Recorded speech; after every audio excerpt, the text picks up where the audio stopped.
Hello, this is Murphy Daly here in Los Angeles. You are watching and listening to the AV Life. Hello, this is Will DeWitt from my backyard in Charleston, South Carolina. You're watching and listening to the AV Life.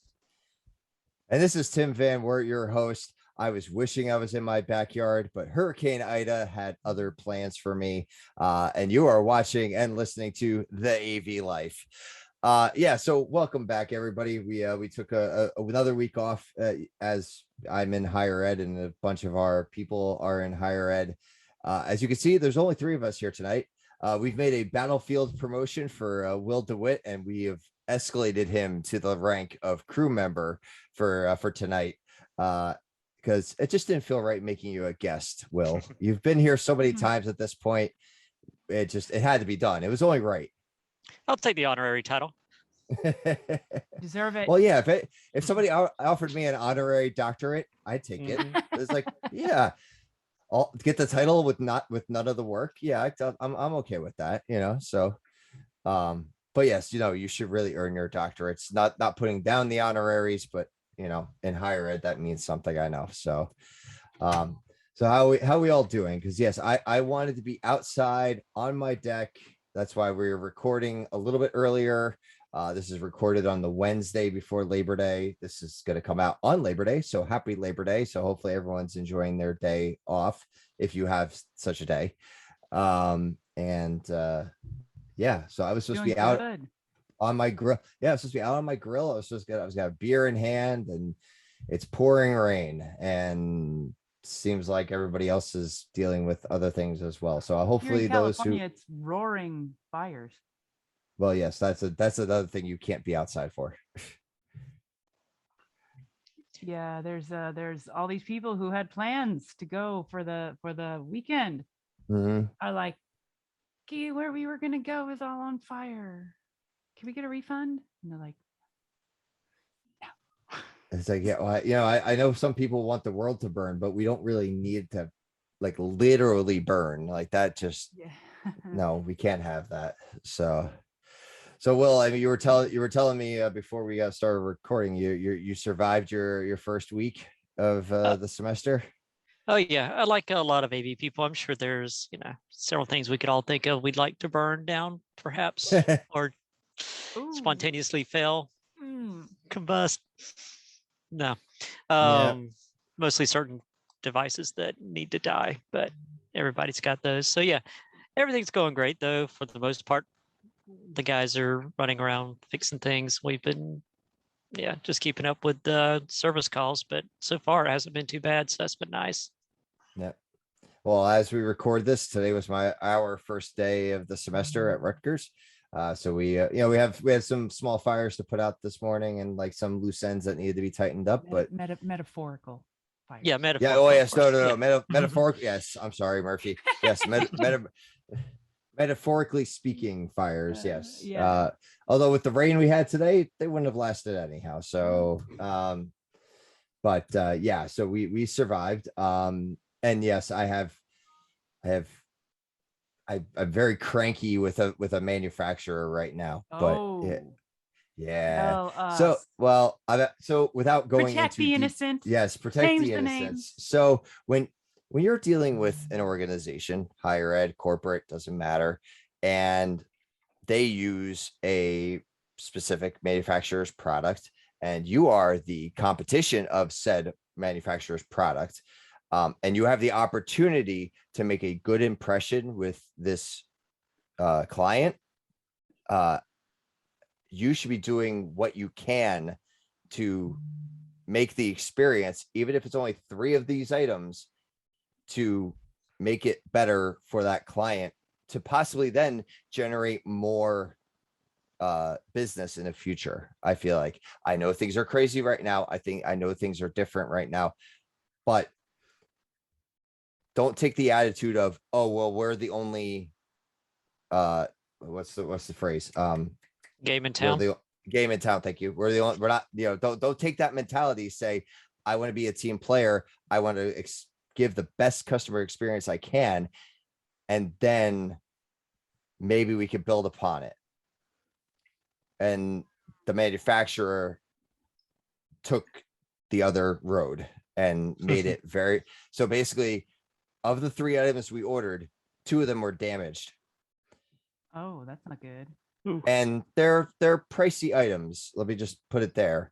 And and with this, supply chain, that is not what you need. All the supply chain problems, it's hard well, to get. We called it. It happened in 2 different days. We had one item go bad one day, and because we went to go do the install and a piece broke off, and it was like, and we called in, they replaced the part. I was like, okay, great. That was a good experience.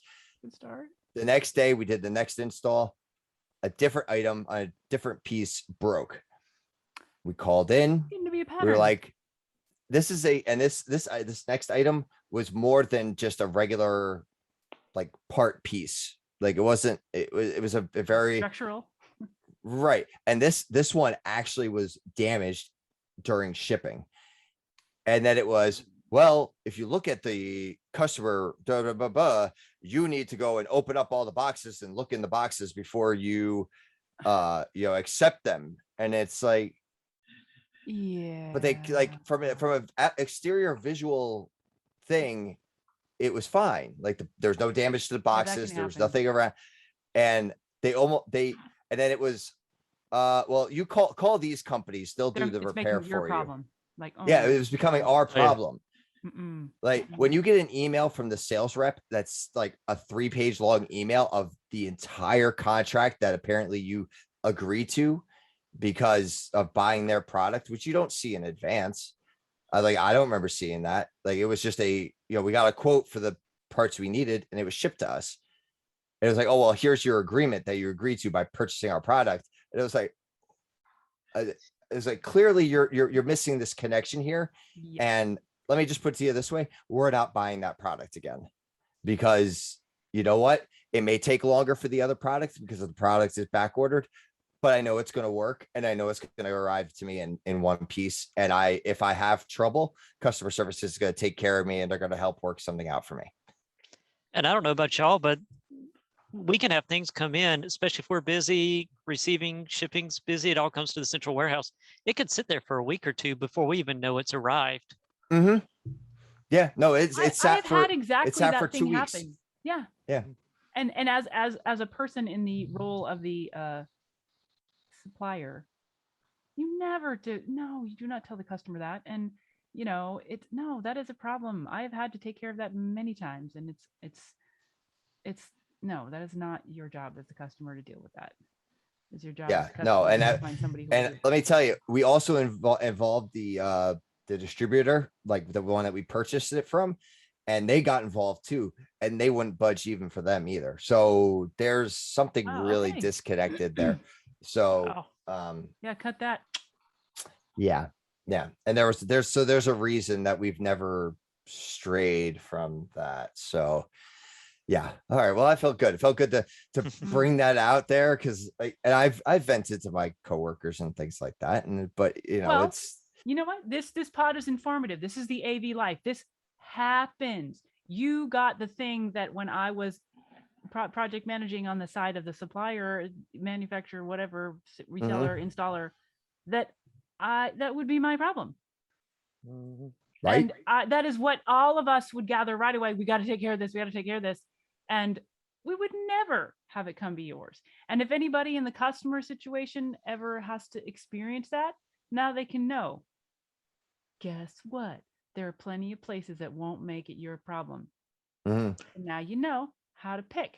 And you could put that in your little questionnaire when you're talking about, hey, when we sign this, for example, if we get a box and it looks fine and it's broken, when we actually, I don't want my end customers to open a box and like mess with it while it's going to be sitting there. No, leave it in the box because it's usually okay. Yeah, because like in this instance, there was other things happening in the room. I'm not going to, because I can't go into too much detail because otherwise it's going to give it away what the problem was. Be opening boxes and having things out. Right. That's can it be securely stored? And securely stored usually includes the boxes. Keep the boxes right there. Put them, keep them out of anybody's way.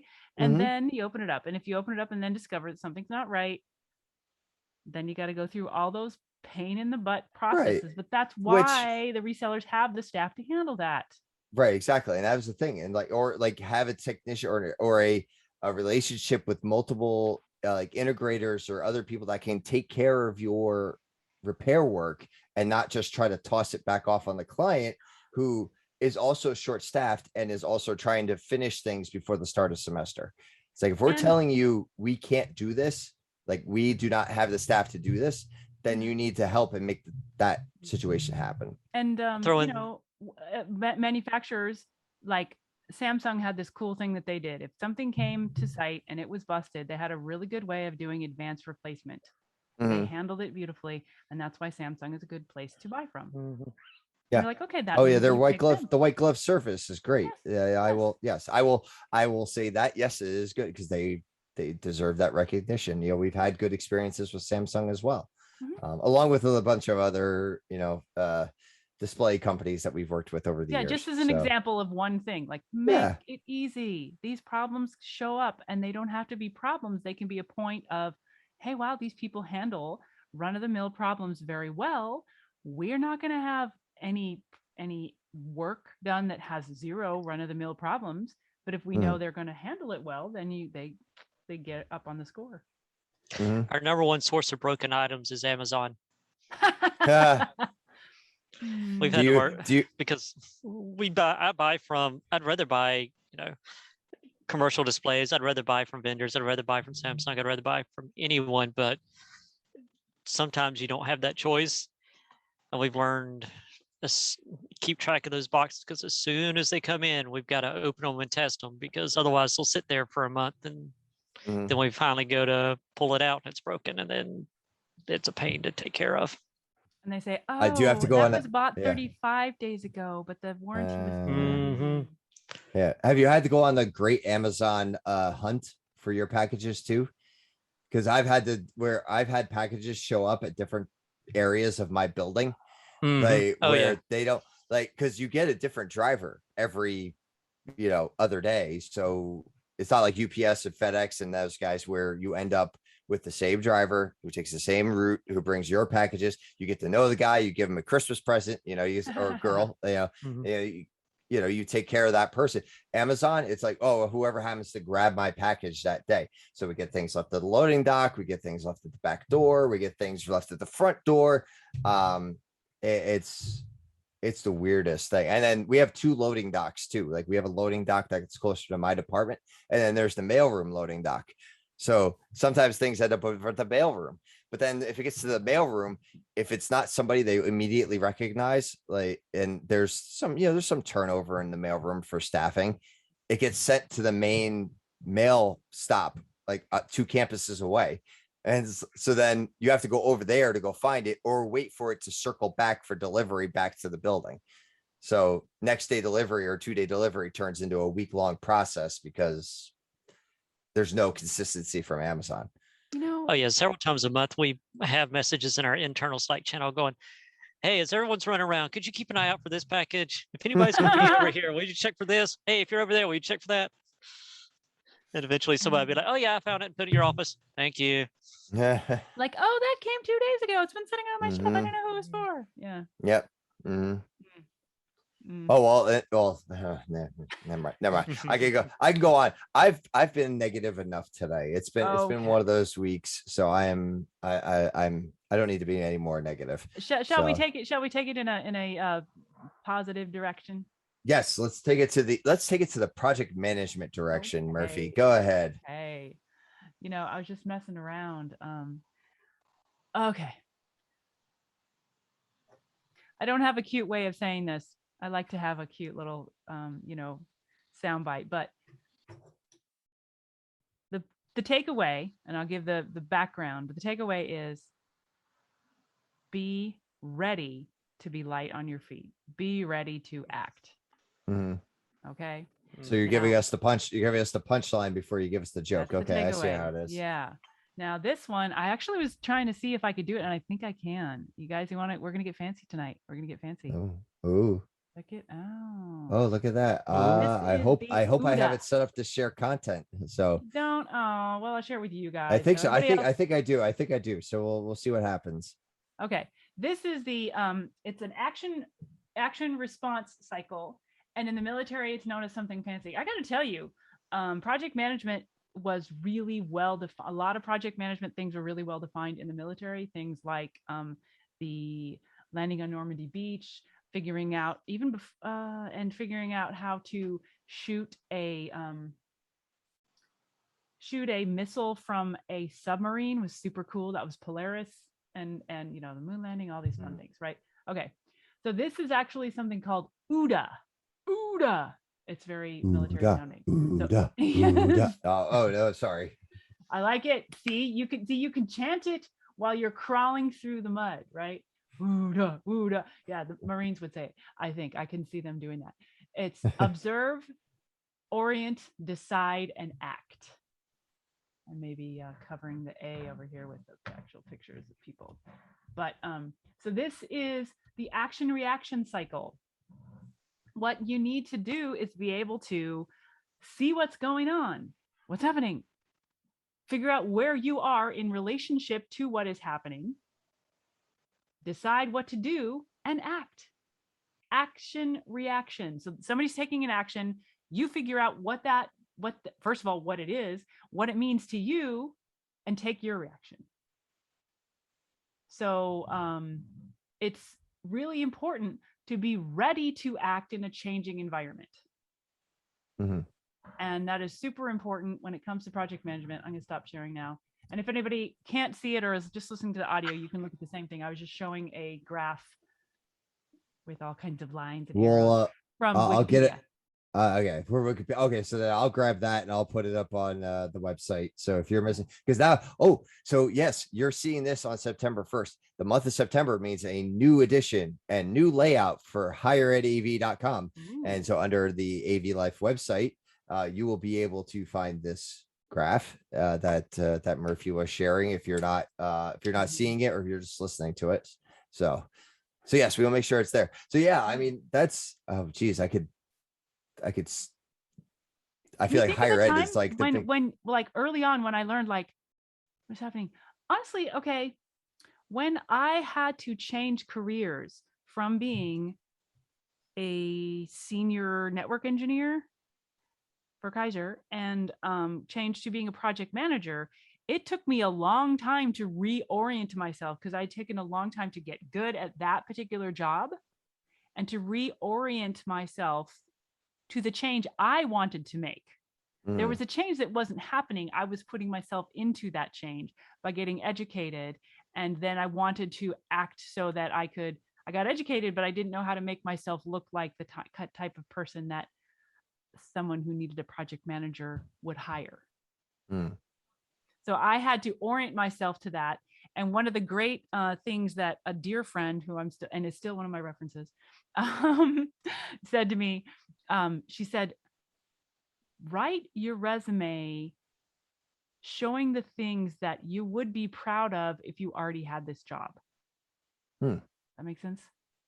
Rather than all the things that I had done that I'm like, that was really hard and I did that and I got it done. Yeah, but is that something a project manager would be proud of, or is that something an engineer would be proud of?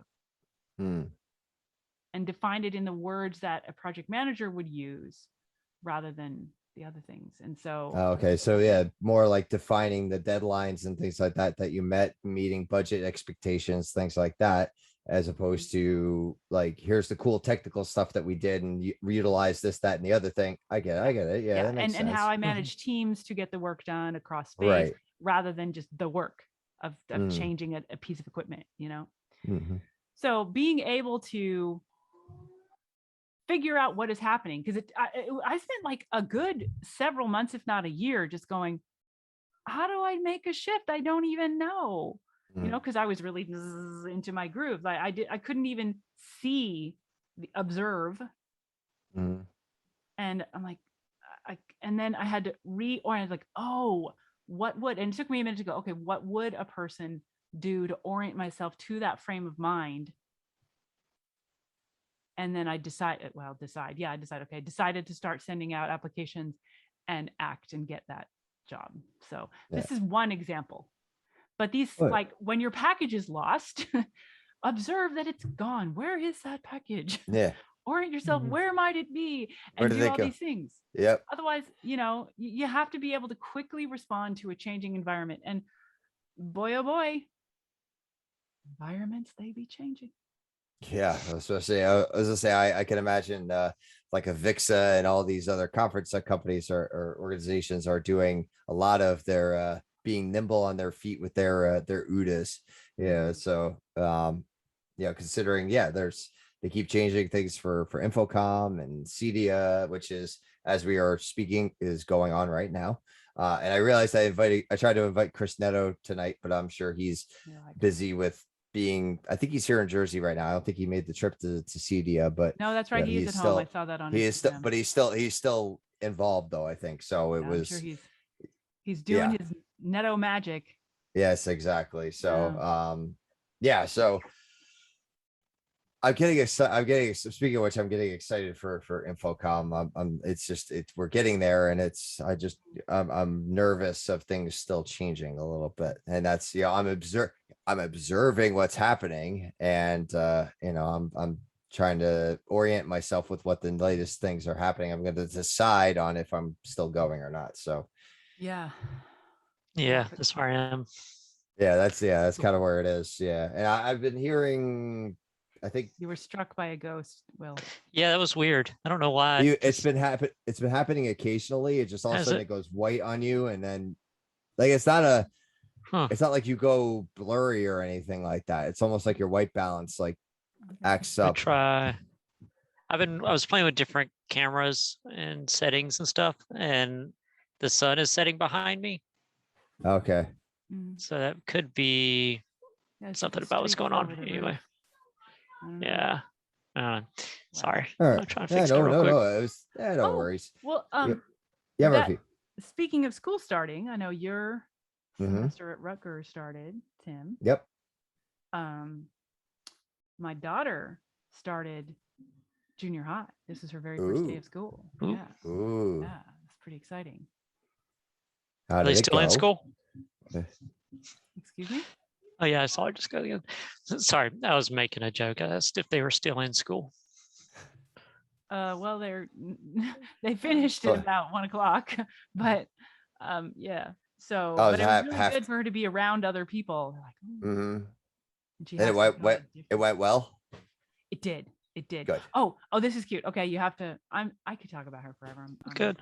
But that's all right. I could talk about my son all day if we really wanted to. We can have a proud parent episode.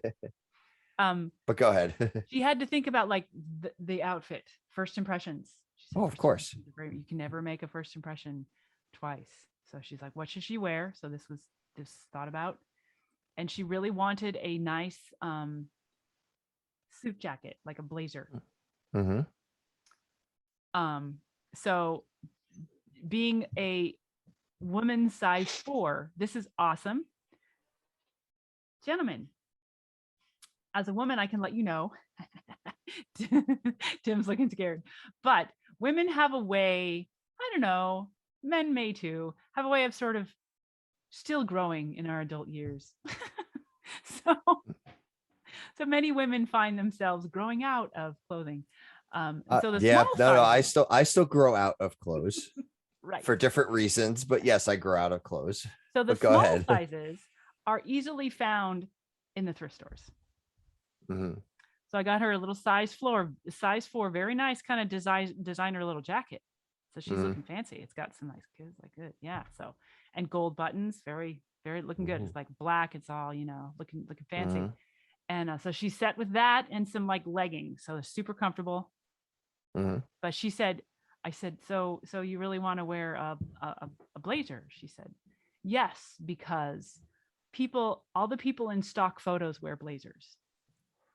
So that's what people think is important. Okay. That's I can't beat that logic. I change what I'm wearing depending on who I'm going to be meeting with or likely to run into or. Yeah. See, she couldn't know because she had no idea who these people were going to be. Yeah, I wore a shirt and tie today to work. I haven't done that in it's been like a month or a month and a half. But what? Are you okay? Yeah, yeah, it's Yeah. okay. Yeah. I've got no, it was a little sweaty today, but otherwise, Okay. no rash or so. Yeah, and that was I picked out like my most comfortable button down too. Like that was key to that, because even though I was dressed up, I knew there was gonna be a chance I was gonna be doing something in a podium or up on a ladder, and so yeah, it was dressed up, but just a little comfortable. So That's been the best thing about work from home stuff, is just being able to always have that blazer or shirt laying on the back of your chair that you can just throw on real quick. And they say, hey, could you pop in this meeting with the president? Yeah, hold on. Yeah. Okay, yeah, we're good to go. So again, let me run upstairs and do a Clip-on quick shirt change. Yeah, it's clip on tie or bow tie. In my case. Yeah. No bow tie today though. No bow tie. Wear a bow tie, Tim. I do wear bow ties. I love bow ties. Bow ties are cool. Okay. But what? I'm a Doctor Who fan, by the way, too. I have never actually seen you in person, so I'm thinking about this. I know you're a very tall person. You're like, what, 6'4"? Yes, I am. Okay, and I'm picturing a 6'4" gentleman with a little bow tie. Yeah. I was thinking about that for a little bit. Are they patterned or they tend to be solid color? No, they're patterned. I try to make it fun. I don't. Fun. I would have thought the bow was enough, but no, more fun. Well, no, it's not enough. Fun. Please. It's got to be. It's all about the statement. Okay. It's all about the AV fashion, So that's that's wow. Okay. I'll play. We could get Barbara from Avixa on here. She could talk about her AV fashion. Oh yeah. Let's see. I got married last year, and that was my one thing. Was like, I just don't want to wear a tie. I want to be comfy. Oh, that was really that was your dividing line. You're like this. That was like my one thing, and she was fine with it, so that worked out. Yeah. No tie. Wow. Oh, interesting. All right. Wow. Yeah, and actually, no, I didn't wear a bow tie at my wedding either. I wore a tie, but that was more my wife's decision. And the bow tie thing has been more in the last few years, anyhow. So in December, I'll be married 12 years. So yeah. Oh, goodness.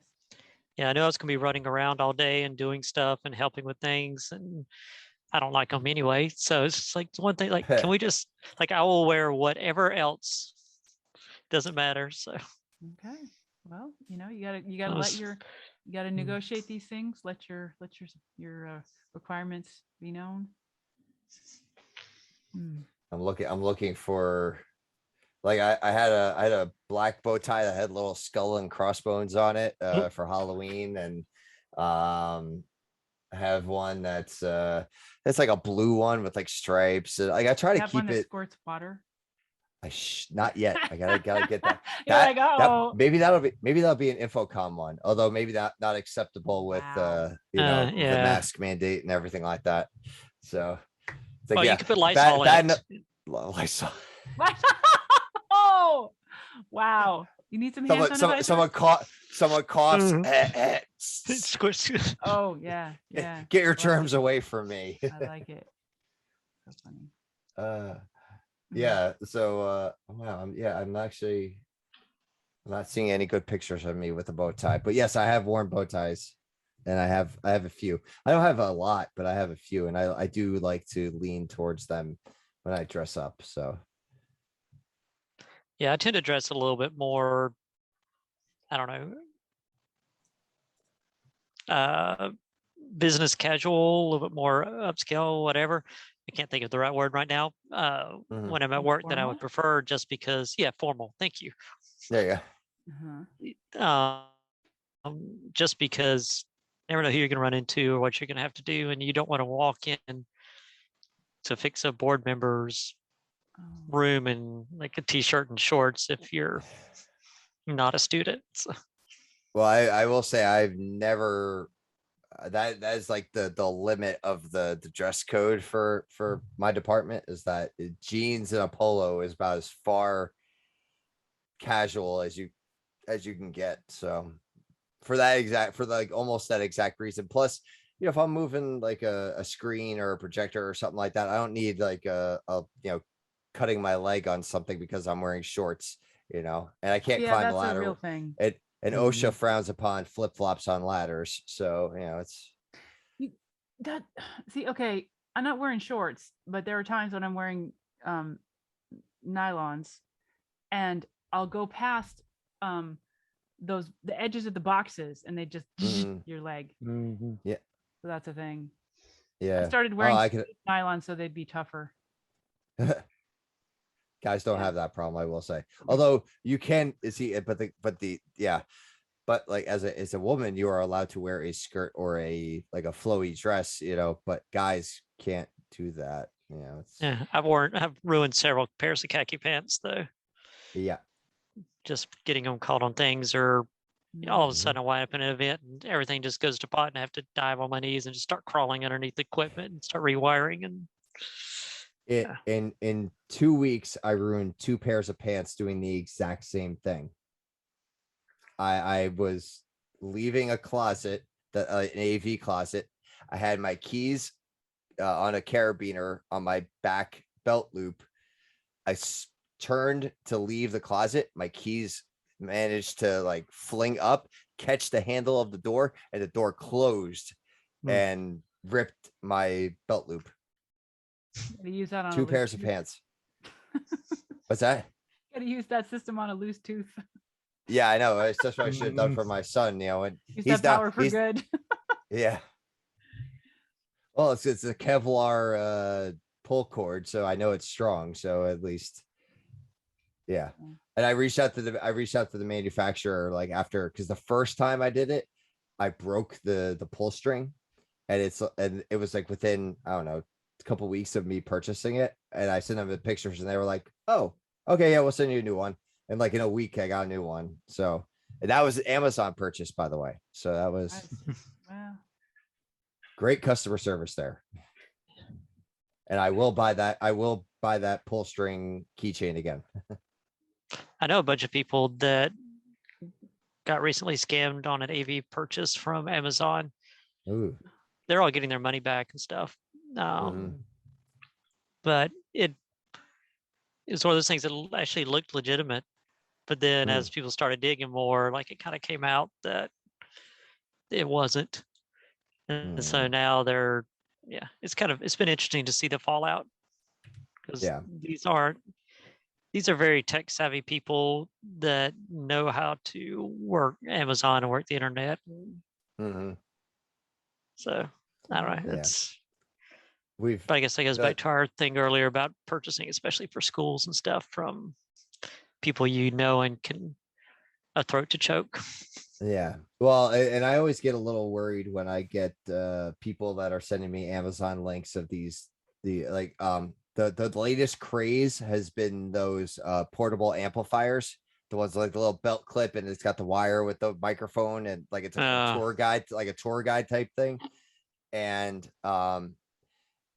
they found these ones on Amazon from companies that I can't pronounce the name of the company.